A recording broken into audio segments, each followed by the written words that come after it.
Olá, nós falaremos sobre Marcos 12.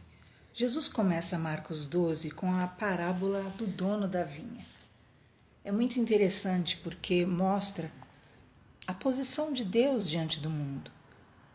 O dono da vinha colocou nas mãos de pessoas para cuidarem da sua propriedade.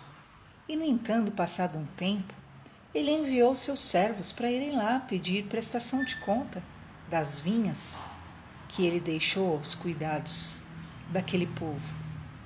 E diz que os primeiros servos foram lá e os que cuidavam da vinha prenderam, feriram e despediram de mãos vazias os enviados do dono da vinha. Depois, então, ele enviou mais servos para irem até aquelas pessoas que cuidavam da vinha para prestarem conta. E, no entanto, apedrejaram, feriram a cabeça e afrontaram os enviados pelo dono da vinha.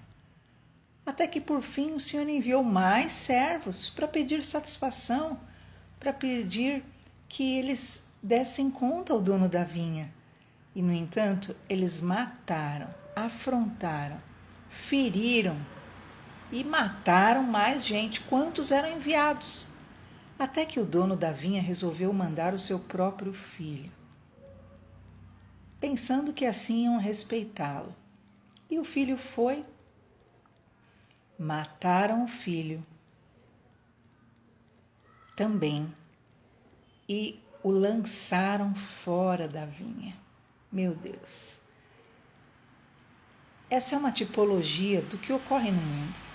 Deus cria o mundo, coloca o ser humano para cuidar. Lembra-te como Jesus, como o Senhor colocou Adão ali e falou, olha, cuida, né? Administra.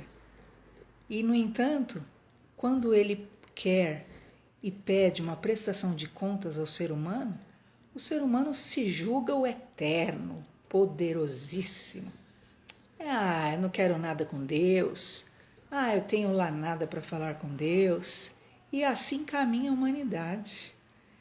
As pessoas, em sua soberba e petulância, julgam que não devem nada a Deus e que não precisam recorrer a Deus e não precisam falar com Deus e nem dar satisfação de nada. Será mesmo, queridos?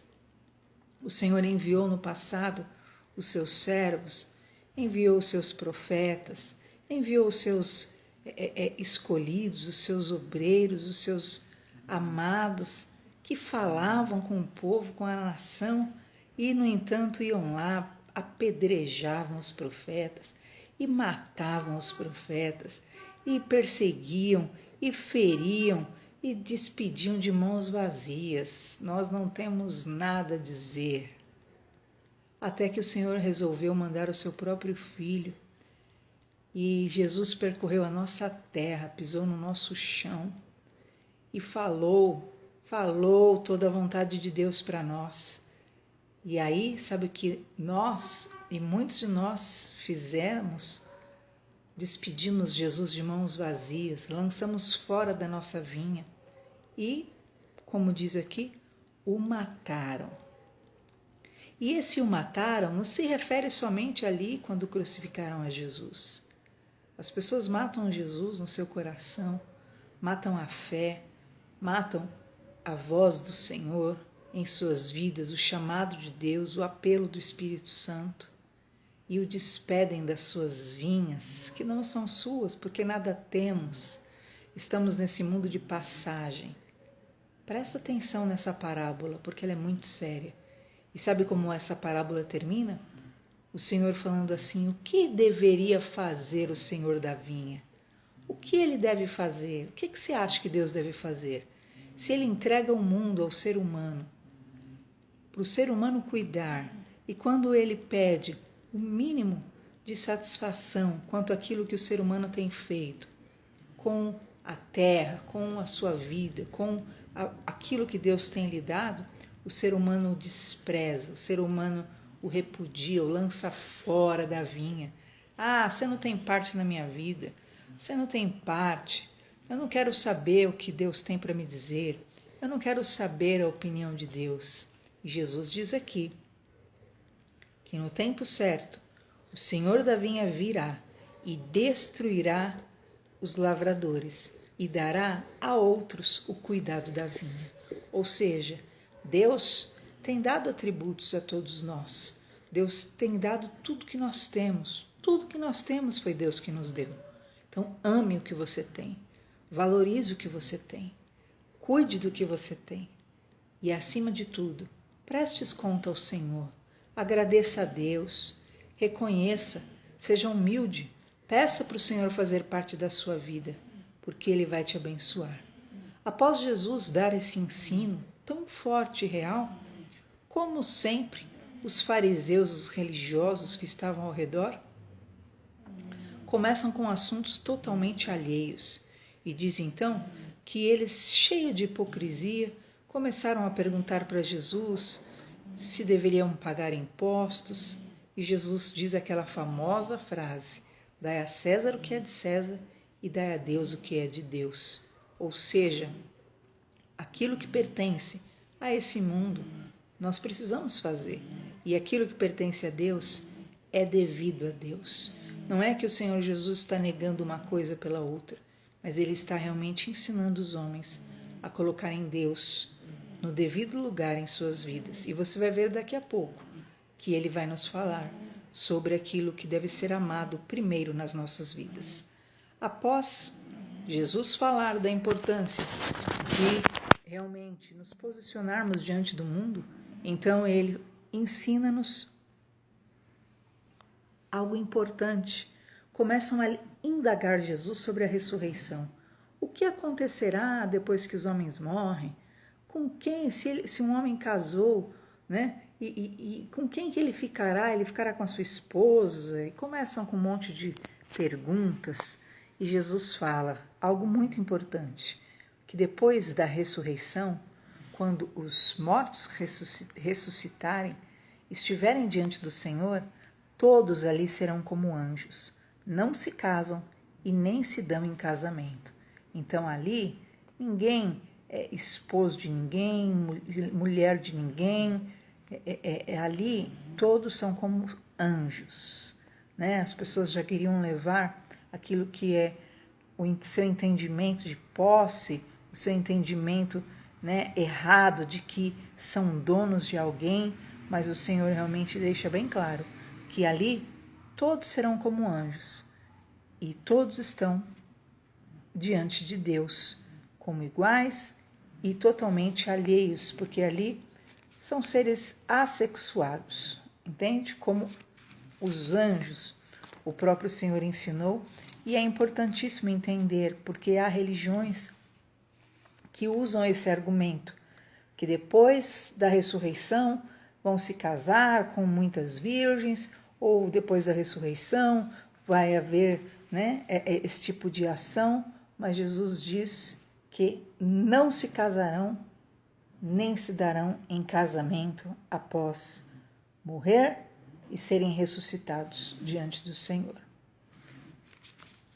E Jesus então continua ensinando aos religiosos da época, e eles continuam indagando a respeito de qual é então o primeiro mandamento.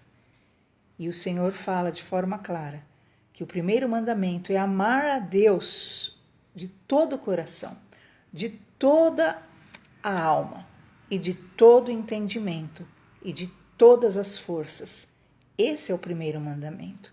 Perceba que Marcos 12 começa o Senhor explicando a importância do ser humano dar a Deus o que é devido, a importância do ser humano não querer excluir o Senhor da sua vida, o dono do mundo, o dono da vinha, e aqui eles começam a perguntar coisas que estão óbvias na parábola, mas então o Senhor ratifica que o primeiro mandamento, a primeira ordem, o primeiro entendimento real que o ser humano precisa ter é que deve amar a Deus sobre todas as coisas. E o segundo é amar ao próximo como a si mesmo, e não há mandamento maior do que estes. Naquele momento, o religioso que estava ali, ele disse que ele entende que só há um Deus, que não há outro, e que deve amar a esse Deus de todo o coração, de todo entendimento, de toda a alma, de toda a força. E isso vale mais do que holocaustos e sacrifícios. Um a menos, né, na religiosidade. Jesus elogia aquele religioso. Ele fala, você está perto do reino de Deus. Porque quando nós entendemos que o amor sincero a Deus é maior do que sacrifícios, do que ritualismo, do que liturgia, do que religiosidade, nós estamos perto do reino de Deus, do coração de Deus. Continua então, nesse momento, eles indagam a respeito de quem é Jesus, ainda em Marcos 12, e Jesus fala da importância deles se guardarem das pessoas que prezam por status e poder, a importância deles se guardarem de pessoas que exploram os mais pobres, a importância deles compreenderem a vontade de Deus. E naquele momento, então, Jesus vai e se assenta de frente do gasofilácio, do lugar onde entregavam as ofertas. E ali ele ficava avaliando a maneira que as pessoas lançavam a sua oferta. E diz que haviam pessoas riquíssimas que iam ali no gasofilácio e colocavam a sua oferta, né? Até que então Jesus vê chegando uma viúva e ela coloca pequenas moedas que valiam meio centavo. Você já pensou, né? E ela coloca ali aquelas pequenas moedas que valiam meio centavo. E Jesus, avaliando a maneira, você vê que Jesus avalia a maneira que nós entregamos. Não é, né, com uma vontade, não é com pouco caso, não é com descaso ou com prepotência ou com arrogância. É com o coração grato, é com a simplicidade, é com a verdade no coração de agradar a Deus. E ele diz que ninguém tinha dado mais oferta do que aquela pobre viúva. O tesouro que ela tinha derramado ali era mais precioso do que todos os valores que tinham dado, pela maneira, pelo modo, pela sinceridade que ela entregou. Eles deram do que sobrava, mas ela entregou ao Senhor tudo, todo o seu sustento, visando ser grata e agradecer a Deus. Deus abençoe, que nós possamos prestar conta ao dono do mundo e dar a Deus o que é de Deus. Perceba a inteligência desse Marcos 12, como os assuntos são interligados. A parábola de que o ser humano não queria prestar conta ao dono da vinha e expulsam da vinha os enviados do Senhor e o próprio filho do dono da vinha, até que por fim a importância de dar a Deus o que é de Deus e dar ao mundo, a César, o que é de César. Impostos, pagamentos devidos, mas por fim, então Jesus trata que nós devemos amar a Deus sobre tudo. Então ele mostra aquela viúva que mesmo não tendo nada, prezou em agradar ao Todo-Poderoso Deus. Então ele termina dizendo a importância sim de nós mantermos nossas ofertas, de nós mantermos a nossa vida diante do Senhor e de nós sim entregarmos a Deus o que pertence a Deus, no sentido também do recurso da oferta de amor. Deus nos abençoe e prestemos conta de tudo que Deus tem nos dado, com amor, com sinceridade, em nome de Jesus. Inclua Deus na sua vida.